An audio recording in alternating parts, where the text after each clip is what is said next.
E aí, pessoas, tudo jóia? Olha só, vamos começar mais uma aula aí nossa aí que o Corém DF está promovendo aí. E aí uma aula aí de saúde mental. E para quem não me conhece, eu sou o professor aí, Beto Cruz, aí nesse slide eu mostrei para vocês um slide muito simples aí, mas que vai fazer uma diferença aí na sua vida, que nós vamos falar de um tema aí muito interessante, que é a matéria de saúde mental, que tanto serve para a sua vida aí na sua vida profissional, na sua atuação aí como técnico, como enfermeiro, mas como também no seu dia a dia, às vezes com um amigo, com um parente que venha a sofrer de algum transtorno psiquiátrico, que eu espero que não, mas que infelizmente a gente pode se deparar com essa situação.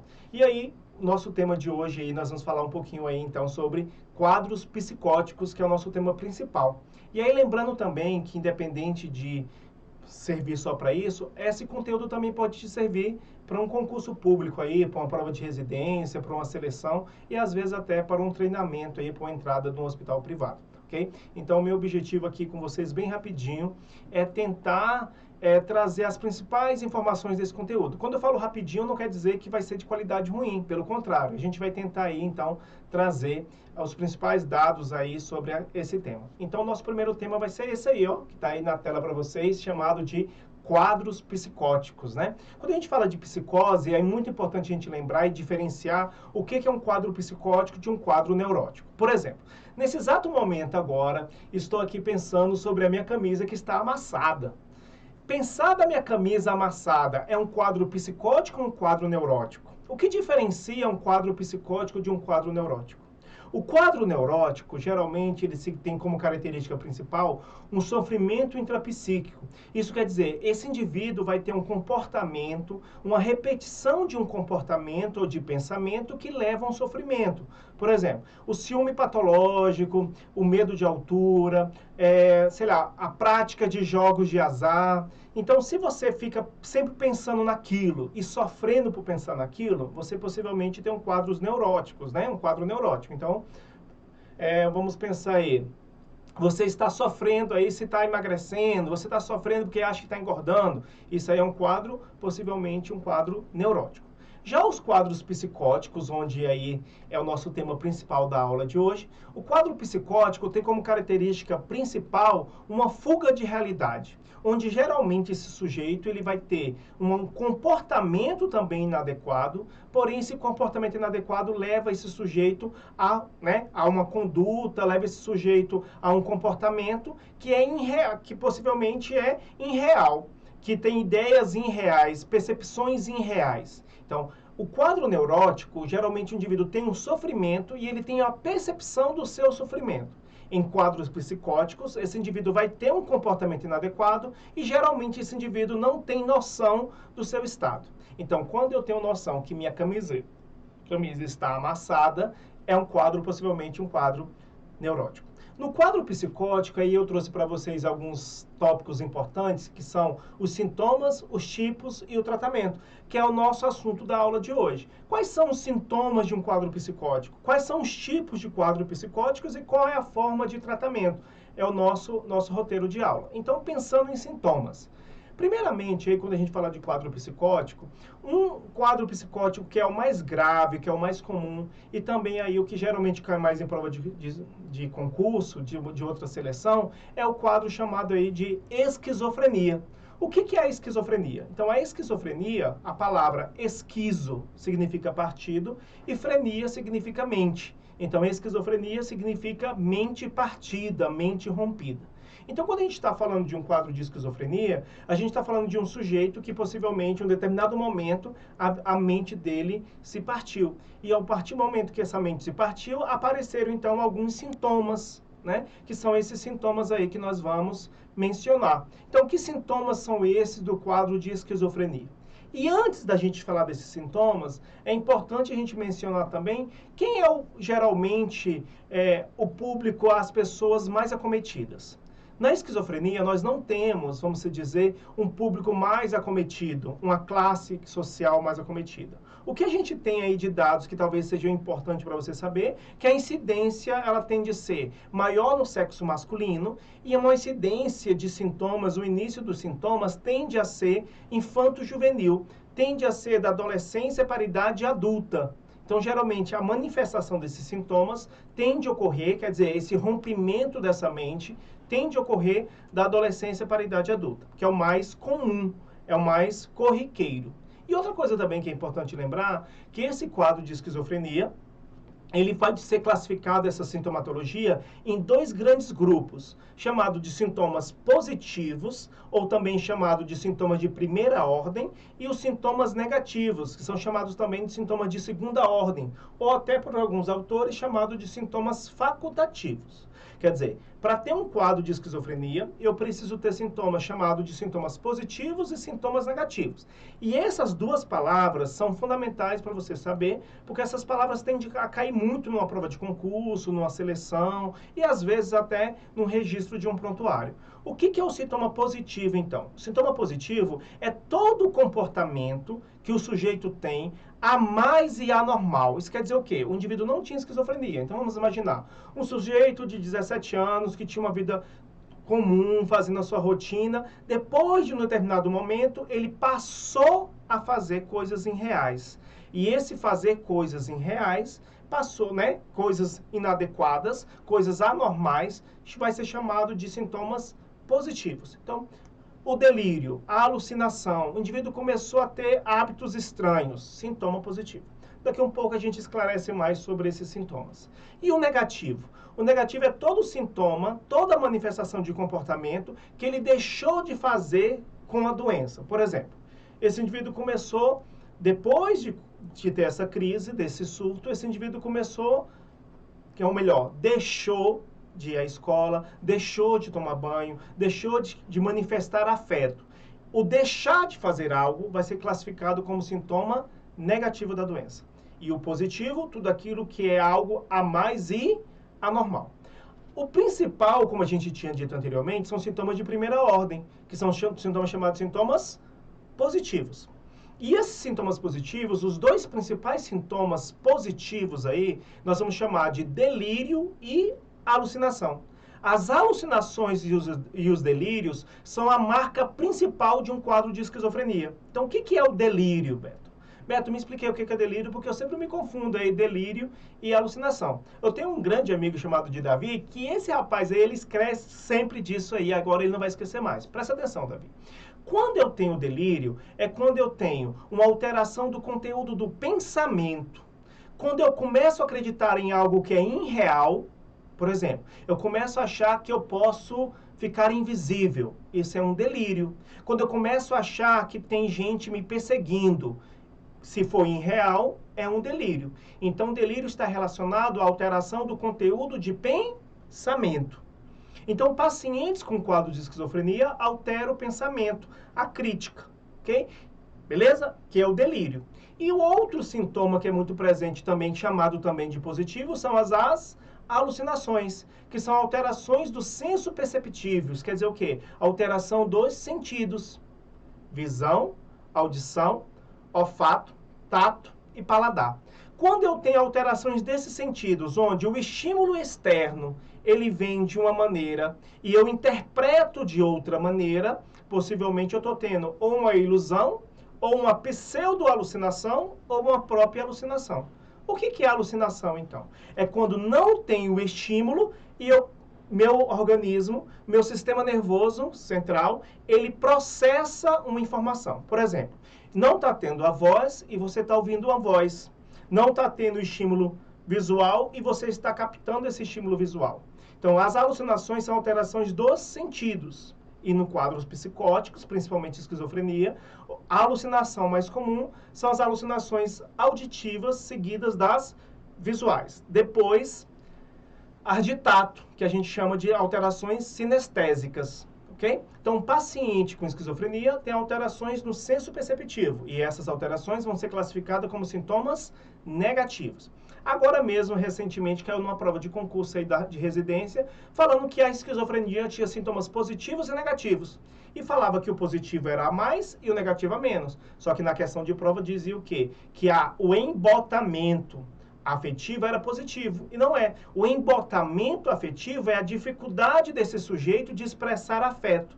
Se ele deixou de fazer algo, é sintoma negativo. Isolamento, negativo. Falta de vontade, Negativo. Falta de prazer. Negativo. Anedonia, avolia, são sintomas da classificação negativa. Então, uma coisa, pensando aí sobre esses sintomas e voltando um pouquinho nesse tópico, falando de sintomas, esses sintomas da esquizofrenia tendem a permanecer por um grande período. Pelo DSM, que é o Diretório Estatístico de Saúde Mental, esses sintomas eles têm que durar pelo menos 6 meses. Pelo CID, Classificação Internacional de Doença, que está na nossa 10ª edição, sugere, pede aí, no mínimo, 1 mês. Então, para ser esquizofrenia, não basta ser um surto, não basta ter um episódio de delírio, não basta ter um episódio de alucinação. Ele precisa ter algo duradouro, que esse duradouro pelo DSM são 6 meses e pelo CID apenas 1 mês.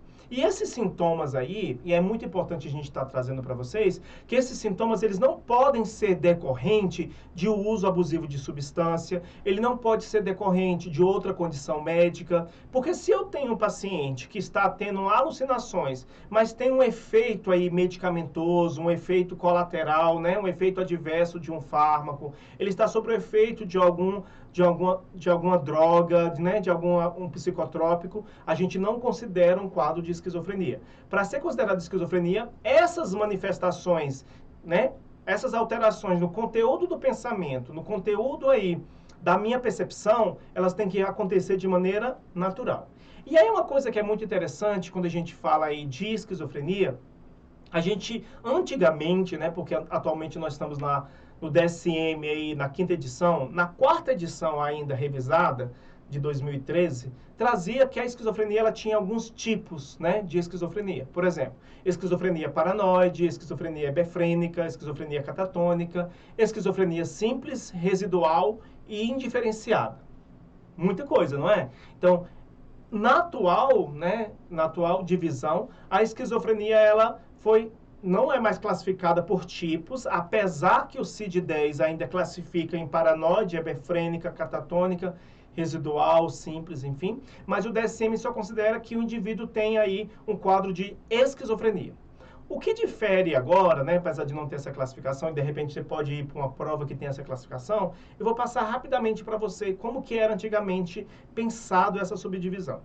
O paranoide era aquele indivíduo que tinha um quadro de esquizofrenia, mas o conteúdo dele era um conteúdo persecutório, era um conteúdo de perseguição. A fala dele era uma fala de perseguição. Ele tinha sempre na ideia de que alguém estava perseguindo, de que alguém podia invadir seu pensamento. Ele tinha muito delírio de referência, manias de grandeza, que poderia controlar o tempo, que tinha um chip instalado na cabeça dele. Então, esses delírios, né, cada paciente tem o seu tipo de delírio, mas esse delírio ele tinha um conteúdo mais de perseguição, que era chamado de esquizofrenia paranoide. E esse esquizofrênico paranoide era um esquizofrênico mais organizado, era um paciente, né, que ainda existe, mas a gente não tem mais a nomenclatura, mas aqueles pacientes esquizofrênicos mais organizados, que geralmente não tem tantos prejuízos na aparência, né, na higiene pessoal e tudo mais. O outro tipo de esquizofrenia, muito incidente, que ainda é incidente, mas só não recebe mais esse nome, é chamado de esquizofrenia hebefrênica, que era dado o nome também de desorganizada. Era um tipo de esquizofrenia que tinha um prognóstico pior quando comparado ao paranoide, porém, esse indivíduo tinha aí uma característica muito marcante, que era o comportamento pueril. O que é o comportamento pueril? É o comportamento infantilizado. Era aquele tipo de paciente que a gente tinha antigamente, né, com essa classificação, a gente continua ainda tendo a incidência desses quadros, onde o paciente tem aí um comportamento mais infantil. Então, ele como se ele tivesse aí uma regressão no seu comportamento, então tem uma fala mais infantilizada, hábitos também mais infantis. E o delírio desse paciente hebefrênico era um delírio mais fragmentado. O que é isso? Era um delírio que ele não tinha, assim, igual o paranoide, um discurso que alguém estava perseguindo. Ele tem um discurso que ele começa a falar de um assunto, depois ele passa para outro, depois ele vai meio que fazendo uma salada de frutas aí, uma salada de palavras aí, com esse conteúdo. Então, geralmente, esse paciente, a gente tem muito mais dificuldade de manter uma comunicação, porque geralmente ele não consegue, né? A gente chama de afrouxamento de ideias, roubo de ideias. Então, esse era o segundo tipo aí de esquizofrenia, chamado esquizofrenia hebefrênica. Um outro grande tipo que se tinha também era chamado de esquizofrenia catatônica, que era aquele tipo de esquizofrenia que a principal alteração era alterações motoras. né? E hoje, na atualidade, os quadros catatônicos, eles receberam um capítulo à parte aí sobre quadros que têm alterações motoras, aí como cataplexia, paciente que fica em uma rigidez motora aí. Então, hoje não existe mais essa classificação, ok? Porém, é importante vocês lembrarem sempre disso. A esquizofrenia, nós temos sintomas chamados de positivos e negativos. Esses sintomas têm uma duração mínima aí, pelo DSM, de 6 meses e pelo CID apenas de 1 mês, tá? E eles tendem a acontecer mais os sintomas do início, no final da adolescência para a idade adulta. Geralmente, não quer dizer que são exclusivos somente nesse período, ok? E outra coisa também que é importante lembrar da esquizofrenia, que nós não temos uma causa definida, né, da esquizofrenia. A gente não tem uma causa, dizer, a esquizofrenia é causada por tal elemento. Ah, professor, eu tenho um primo que teve esquizofrenia depois de uma febre. Ah, professor, eu tive uma parente que teve esquizofrenia depois que foi para as Forças Armadas. Ah, eu tive um primo que teve esquizofrenia depois da pandemia. Esses dados, eles podem acontecer, mas a gente não tem eles de maneira robusta para dizer que esse paciente tem esquizofrenia por esse motivo. Então, a esquizofrenia, ela continua sendo um transtorno, né, um quadro psicótico grave, crônico, porém, sem uma causa definida. A etiologia ainda permanece desconhecida. Agora, claro, nós temos alguns fatores que são importantes a gente ressaltar, né? Alguns estudos importantes aí. E dentro desses estudos importantes sobre a esquizofrenia, nós temos aí as alterações bioquímicas. E essas alterações bioquímicas que nós temos para o quadro de esquizofrenia são as alterações dos níveis de dopamina. Lembrando que a dopamina aí nós temos 4 vias de dopamina, né? Que é a via, né? Vou falar devagarzinho para vocês aí, que é a via mesocortical, mesolímbica, nigroestriatal e tuberoinfundibular. E essas vias aí, que são vias dopaminérgicas, vias que têm suas funções, porque muitas vezes a gente acha que dopamina só serve para dar prazer para a gente, mas a dopamina ela também tem outras funções. Ela é uma catecolamina que tem outras funções no meu organismo. E acredita-se, então, né, a partir de alguns exames, pesquisas aí com diagnóstico de imagem, não que a gente faça isso no dia a dia para ter o diagnóstico, mas em pesquisas, né, experimentais, foi observado que algumas regiões cerebrais tinham a hiperatividade da dopamina em momentos aí de delírios e alucinações. E por isso que se pensa muito que a esquizofrenia está ligada a uma hiperatividade da dopamina em determinadas regiões e uma hiperatividade também da dopamina em outras vias. Por isso que quando a gente pensa aí em tratamento, a gente pensa que o tratamento para a esquizofrenia, então, ele está também na utilização de um fármaco, né? E antes da gente pensar também nessa utilização do fármaco, outra coisa que é importante pensar de esquizofrenia é que o tratamento ele também tem que ser feito por uma equipe multiprofissional, porque esse paciente, para poder continuar tendo, né, as atividades de vida diária preservada, para que ele possa continuar trabalhando, estudando e fazendo as outras coisas da vida, suas rotinas, ele precisa muitas vezes de uma terapia ocupacional, de um acompanhamento psicológico, de uma boa equipe de enfermagem. Muitas vezes o paciente necessita aí de um auxílio nas suas atividades diárias. Mas fora isso, fora esse acompanhamento da equipe, é necessário aí a administração de antipsicóticos. E os antipsicóticos é a forma, talvez, e é o ponto principal do tratamento para a esquizofrenia. Lembrando que esse tratamento não é um tratamento para cura, mas é um tratamento para reduzir aí os sintomas, ok? Então, pensando aí nesse tratamento, então, o medicamento que a gente vai utilizar são os antipsicóticos. Os antipsicóticos anteriormente foram chamados de neurolépticos. Então, os antipsicóticos são os medicamentos aí, é o fármaco, então, que vai ser usado para o tratamento. Lembrando que esse tratamento é um tratamento para redução desses sintomas. E ele vai fazer o quê? Ele é um antagonista da dopamina. Então, ele vai bloquear os níveis aí de dopamina para a redução desses sintomas. Acreditando, então, que a esquizofrenia, ela é uma hiperatividade dessa dopamina. Porém, esses medicamentos chamados aí de neurolépticos, por exemplo, haloperidol, cloridrato de clorpromazina, piportil L4. Esses medicamentos são medicamentos que muitas vezes o pessoal chama de medicamentos sujos aí, porque são medicamentos que eles impregnam. Esses medicamentos são possíveis de se causar, chamado de síndrome extrapiramidal. O que é essa síndrome extrapiramidal? A síndrome extrapiramidal é uma síndrome causada pelo bloqueio indevido da dopamina. E como eu falei anteriormente, a esquizofrenia se tem a ideia de ela ser uma hiperatividade da dopamina, mas a gente também pode ter esquizofrenia com alguns sintomas pela falta dessa dopamina. Então, o bloqueio, o antagonismo dessa dopamina, de receptores dopaminérgicos, podem levar também a alterações motoras importantes pelo bloqueio da via chamada via nigroestriatal, que a provoca, então, chamado de síndrome extrapiramidal. Então, esse paciente pode vir apresentar aí uma distonia, uma catisia, uma discernesia, uma cialorreia, que são alterações motoras, a grande maioria das vezes, que provocam aí devido ao bloqueio indevido dessa via. Professor, então, acaba que o tratamento para a esquizofrenia pode me levar a outros males? Sim, pode acontecer de levar a reações adversas aí que não são tão interessantes. Lembrando que reações adversas nunca são interessantes, né? Porém, entre eu ter um ganho de peso e estar ouvindo vozes, é melhor ter ganho de peso. Porém, nós temos outra opção no mercado, que são os antipsicóticos atípicos. Os antipsicóticos atípicos, diferente dos primeiros, dos neurolépticos, chamados de típicos, eles são mais seletivos de alguns receptores. Então, acaba que esses antipsicóticos atípicos, eles também têm a capacidade de fazer o quê? Um antagonismo de dopamina e um agonismo de 5-HT. E esse 5-HT, principalmente 5-HT2, onde esse paciente vai ter aí um melhor aumento aí dessa serotonina, então em si uma melhor adaptação a esses sintomas chamados de negativos. Porque os antipsicóticos típicos, também chamados de neurolépticos, eles são muito bons para sintomas positivos. Lembra o que é sintoma positivo? Isso mesmo, sintoma positivo é todo comportamento a mais e anormal. Então o medicamento, os antipsicóticos típicos conseguiam bloquear essa dopamina e melhorar os sintomas positivos, mas eles não tinham a capacidade de elevar aquilo que estava faltando, que eram os sintomas negativos. Por isso, a risperidona, a quetiapina, olanzapina, elas parecem ter uma melhor resposta tanto para os sintomas positivos como também para os sintomas negativos.